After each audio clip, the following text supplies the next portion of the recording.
You're listening to Destination University, a podcast for college-bound teens and the parents, mentors, and educators who support them. If that is you, you are exactly where you're supposed to be. Welcome to episode number 76, Strategies to Beef Up Your Resume During a Pandemic. Hello, everyone. I'm your host, Dr. Cynthia Colon, author of the book Tips, Tales, and Truths for Teens. Welcome to Destination University. By being here today, you help to grow the community of informed families across the nation. Thank you for joining the movement. Well, we're so excited to have Vince Garcia here with us today. He is the founder and CEO of Q&A College Admissions. Vince has been on the show before, so he definitely knows the drill. But we recently talked to students in Dream College Academy about what they can do to stay active, involved, and take on leadership roles, even during the pandemic, and what it really means to grow your resume and why we need teens to be strategic about that. What's all the fuss? It gave me the idea to really dive deeper, and Vince is the ultimate idea person when it comes to building your resume. He really has great tips and strategies, which we're going to get to, I promise you. So grab your beverage of choice and get your pen and paper if you're old school like me, because you're in for a treat. So hello and welcome back, Vince. How are you doing today? I'm great, Cynthia. Thank you for having me today. Yeah. So I don't know if you remember, but you originally aired for episode 11, which was back in November of 2018. And today you are officially kicking off season 4 with episode 76. So pretty cool. So thanks for being here. Congratulations on getting so many episodes. That's great. Well, like I said, I don't want to let our listeners wait too long to get all your goodness, because I know I only have you for so long. But if you can listen to episode 11 if you want to go back and get the whole story, because Vince's story and how he got to college and following his brother. I remember the story of following your brother and visiting colleges and stuff like that. That was really a great story. And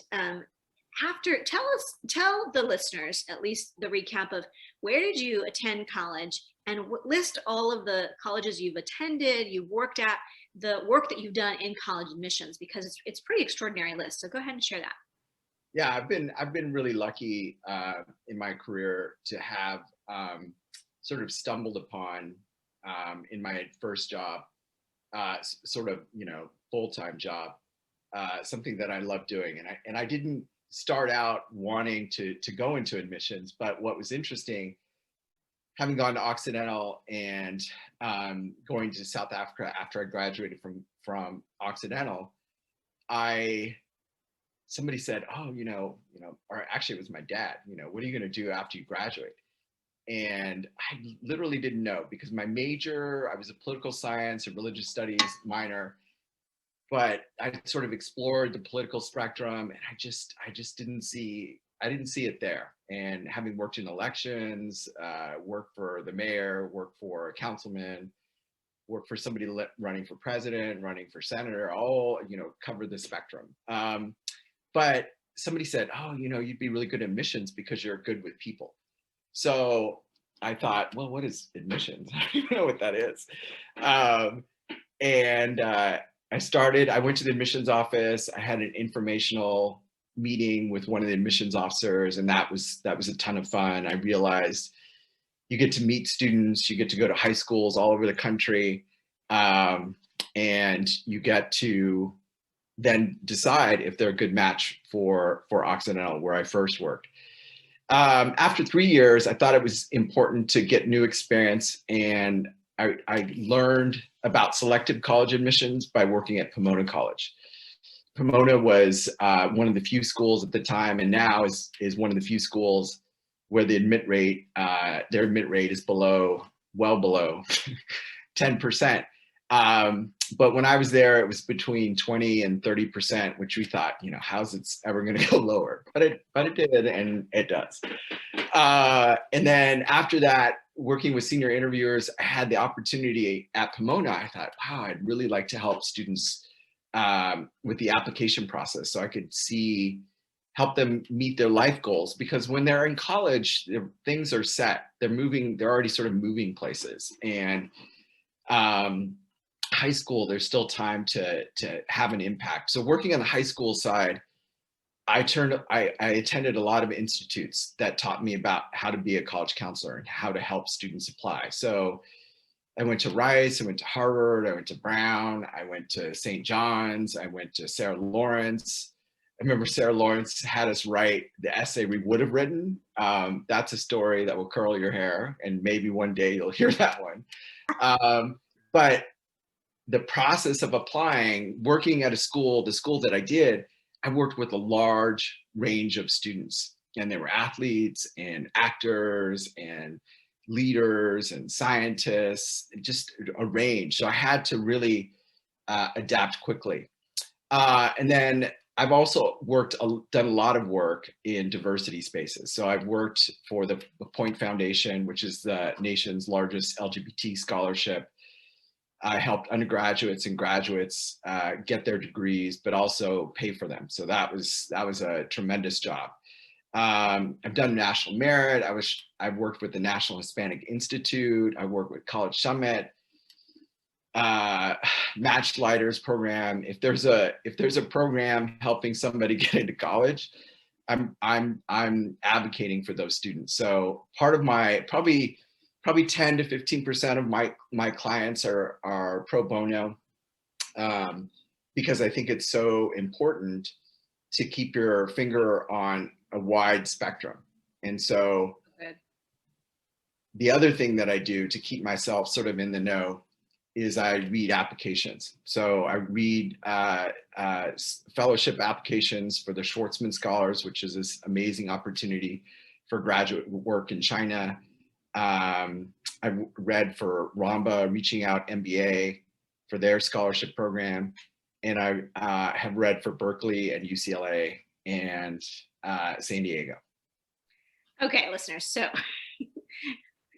again, hopefully you have your pen and paper, because you're definitely in for a treat. And you can see why, even when I have private clients, or if I have a need for a second opinion or a question or just an idea, Vince is on the top of my speed dial. So there you go. All right, so let's jump right in to this topic of resume and strategically how to pivot during COVID and how to strategically plan for this. So my first question is really, why is it important to strategically think about building a resume? So I think the resume is sort of the foundation. It's a place that you can pivot from very quickly, because for an admissions officer, they look at your activities. Remember, in the common application, there's 10 slots. It allows them to see and imagine how you're going to add to the community. So colleges are looking for all types of students. They're not looking for just one type of student who's kind of checked off all the boxes. There are students who are like that, and that can be great. But they're also looking for students who are community builders. And community builders, that for me, what that means is that they're engaged in their school community, the larger LA community. They could be engaged in their family. And they have an impact in one or all of those areas. So your activities are the place where you're going to get the stories. So when you get to the point where you're writing your essays and you want to be saying something significant, that's the fodder. That's the place that you're going to start. And so it's important to be involved in those different areas, so the college can determine what your impact will be within their college community. They definitely, I think this year more than not even, I think even more than the past before COVID, they're looking to see how students have pivoted. I think for juniors, almost going to be seniors, and sophomores, that will be the key question. How did this student pivot? Absolutely. Okay, so you dropped a ton of golden nuggets and big bombs there. So I'm going to recap for the audience who hopefully you took notes. I'm going to tell you where to take notes. First of all, Vince mentioned that there are only 10 spaces in the common application for a teenager to list their involvement. Okay, there are only 10 spaces. And the other piece that I often will remind families is all of your experiences and your decisions and what you're involved in now will come down to about 6 to 12 minutes of someone reading your application. That's it. So you want to be really able to fill those spaces. The other word that he used is community builders, and what that means and what that looks like. And attached to that, he also used the word impact. So in Dream College Academy, we often talk about the difference between being involved and being an impact leader. That's a big difference, especially if you're applying to highly competitive schools. You need to err on the side of impact. What kind of impact are you having in your community? And then the last thing that you probably want to write down is that sometimes we don't know why we're doing things and we're involved and we're doing activities, but just have trust and faith that it all comes down to you have to have something to talk about later, and you don't know what that activity might be. So something you might do now will lead to your best story later. So just trust the process. So, okay, now, so that's why we need to think strategically. But how does a 14 or 15-year-old teenager even figure out what they should be doing and how to go about doing that? I think there's definitely time. I think for freshmen and sophomores, it's important to explore.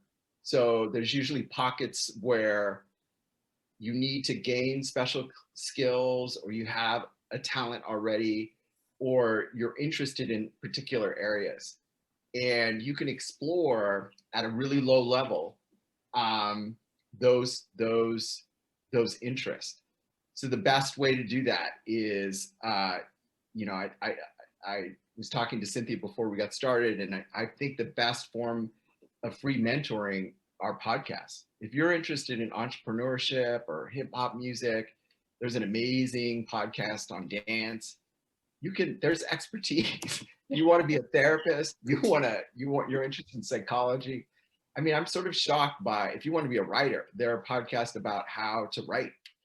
And you, every week or depending on when the podcast launches, you get that expertise. So there's a chance to explore. But once you've got your sort of podcast people or interests that you're interested in, you could also, there's a lot of, they're called MOOCs, which are massive open online courses where you can begin to take a class that's free in the particular area that you're interested in. So I always say podcast, MOOC, and then the cool thing is you could also sign up for LinkedIn. It's another revenue sort of strategy, but they have a lot of, they call them now LinkedIn Learning. And so a student could look up a particular subject like social media marketing, and there are all these classes or courses that they can take that are linked to LinkedIn. And then from LinkedIn, you can connect with people and begin to develop connections. I remember I had one student who attended a great sort of networking, this is how you get your boost your resume. And they said, you've got to look like what you want to do. And so he wanted to do engineering. So one of the assignments was to interview 5 people in the field. So he went to LinkedIn, they showed them how to send the email and then questions to ask. They went through it with them. Well, he was so excited by the process, he ended up interviewing 25. One of them was so impressed by him that invited him to do research. And ultimately, all of this led to, he won a full tuition scholarship at USC because he really looked like an engineer by the time he applied. But it all began from finding your passion, finding the areas that he was interested in, and then pursuing it in ways that are accessible, and ultimately sort of looking like the area that you want to go into. If you're interested in pre-med, there's so many opportunities. I'm sure there's a podcast out there. I'm Ah, sure there's something on LinkedIn. There are definitely classes and summer courses that are pre-med courses. You can always make these linkages as you move forward. well, and I think that so first of all, I'm a big advocate of read, watch, or listen. Every person, every teen, or every person learns a certain way in one way better than the other. So reading, watching, or listening. I'm a big listener, so I listen to podcasts. I love that suggestion you give. And MOOCs, that's something new for me. And then LinkedIn, that's great. But here's the thing I would say too, to add to your notes as you're taking notes, listeners. Again, your team, you might be thinking, but my team doesn't know what they want to do. They might have some interest, right? So you might just say like, oh, I like math and science, or oh, I like, writing. And then you sort of start there. I was on College Board not too long ago, and I was looking at journalism for a private client, but that was something I was interested in when I was a teenager. I just knew, I was like, oh, I want to be a news broadcaster. But had I gone down this road and kind of kept looking and clicking and finding more, I would have found sports journalism, which I didn't know existed, which is probably, had I known, I would have said, hey, sign me up for that. That's what I would have wanted to do. So sometimes you just have to follow the trail. Start wherever you are, meet yourself wherever you are, and just kind of keep looking. Now, the other thing I would say is self-initiative. So the student that you mentioned that ended up interviewing 25 people, that's self-initiative. And someone said, hey, I'm actually impressed by you, and then gave that student an opportunity. So you just never know when opportunity is going to arise. So Yeah. that's really great. Wow. Yeah. And what was interesting about that research opportunity is that professor asked a high school student to do research, even though he was at a university. He thought, wow, you're so interested in this subject matter, I think I can really help you. And it did. I mean, he's a very successful Viterbi engineering student. And who would say no to Viterbi, right? Awesome. Yeah, I think there's so many stories like that, when I have stories of kids taking self-initiative, and then one thing leads to another, and boom, so